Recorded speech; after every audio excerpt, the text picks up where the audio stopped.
প্রিয় ভাই ও বোন, আল্লাহর কসম করে বলছি, তুমি ততক্ষণ পর্যন্ত আল্লাহর প্রিয় হতে পারবে না, তুমি ততক্ষণ পর্যন্ত আল্লাহর নৈকট্য অর্জন করতে পারবে না যতক্ষণ না তোমার কাজগুলো শুধুমাত্র আল্লাহর জন্য হবে।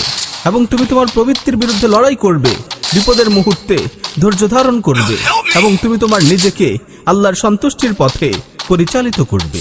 জেনে রাখো, আল্লাহর এমন কিছু বান্দা রয়েছে যারা আল্লাহ তাআলাকে অত্যাধিক বেশি ভালোবাসে। এজন্য আল্লাহ তাআলাও তাদেরকে ভালোবাসেন।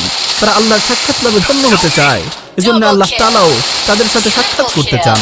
আব্দুল্লাহ বিন আমর আল আনসারী রাদিয়াল্লাহু তাআলা আনহু উহুদ যুদ্ধের আগের রাতে স্বপ্ন দেখলেন যে তিনি শহীদ হয়ে যাচ্ছেন।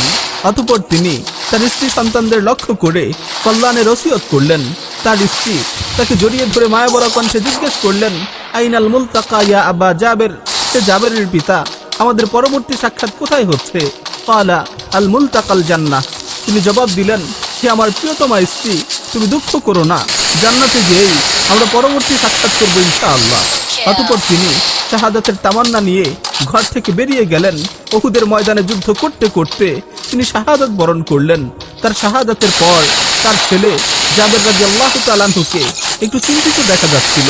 তখন রাসূল সাল্লাল্লাহু আলাইহি ওয়াসাল্লাম তাকে সান্ত্বনা দিয়ে বললেন, ইয়া জাবের, ওয়াল্লাযী নাফসি বিয়াদিহি মা জালাতিল মালাইকাতু তুযিল্লুহু বিআজনিহাতিহা হাত্তা রাফাআতহু, ওয়াল্লাহি ইয়া জাবের ইন্নাল্লাহা কাল্লামা আবাকা কিফাহান লাইসা বাইনাহু ওয়া বাইনাহু তুরজুমান।